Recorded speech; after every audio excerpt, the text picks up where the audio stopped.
told you 20 states have applied for the SNAP program, and we've granted them SNAP waivers. Why would you want taxpayer? If you want to drink a Coke, you ought to be able to. We live in the United States. We're not going to take anything away from anybody. But the taxpayer shouldn't be paying for it, particularly when we're paying for it on the other end in diabetes. So this just makes sense to anybody. But 20 states have applied. Only 2 of them are blue states. Why? The Bernie Sanders has been fighting for this for years, but Vermont won't apply for one. And it's all partisanship, and they're putting their hatred of Donald Trump ahead of their love for their own children. And until we learn to stop doing that, the health care in this country is not going to improve, at least in those states. So what strategies, if any, could you ever imagine that could be implemented that would kind of unite people on these things and get them to stop being so partisan about one of the most important aspects of being a human being is staying healthy. It's like love and health. Those are the top ones that we all want. It just seems insane that we would choose this as a battleground. And it seems insane that it's connected to one party or another. It shouldn't be. We should all be united on at least this.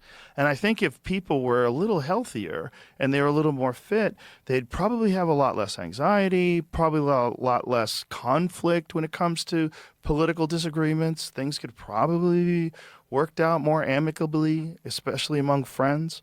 It's like having good health improves virtually every aspect of your life. Yeah, I would for say, everybody. I'd say 2 things. The food ties directly into your mental health. Yes. And we now know that it's so well documented that there's a gut-brain connection, and that depression, ADHD. Chris Palmer up at Harvard is dramatically reducing the symptoms of schizophrenia simply by changing people's diets. He's using a keto diet. There are dramatically, like what kind of percentage? Losing 30% of their symptoms. Really? Just from ketones. From keto. What about? Have they done anything with the same thing is true. I mean, there's a big paper about to come out on losing a bipolar diagnosis, kids who lose bipolar diagnosis simply by changing their diet. We know that ADHD is driven by all these food dyes and stuff, and that's very well documented. There's all of these. You go on the internet and you look for studies that show what happens when you change the food in prisons and juvenile detention facilities. And they'll put it in one wing of the prison, they'll put good food, and then they'll put the standard food in the other. And the level of violence goes down by 40, 45, 50%. The use of restraints in juvenile detention facilities goes down 75%. The number of incidents dramatically drops. And so it's a public safety issue in the prisons. And, I've been meeting now with all the prisons.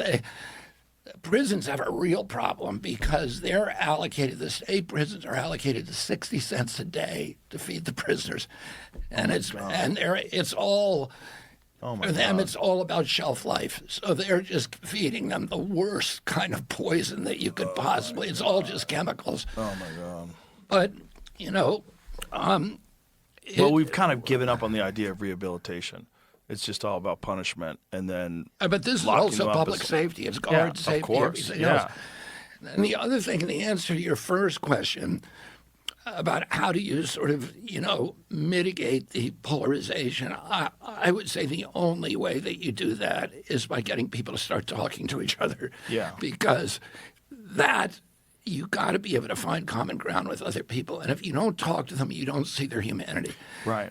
And, that's one of the things that you do that is so great, which is you bring a lot of people on here who you disagree with, and you have a civil conversation about them, and you show your curiosity about them, and you get to hear their rationale. And a lot of times I'll listen to somebody on this show, I'll say, oh, I don't like this guy, and then I'll listen to his rationale, and I'll think, oh, actually he's making a lot of sense. And we have to stop hating people because of the label on them. Yeah. and start, listening. As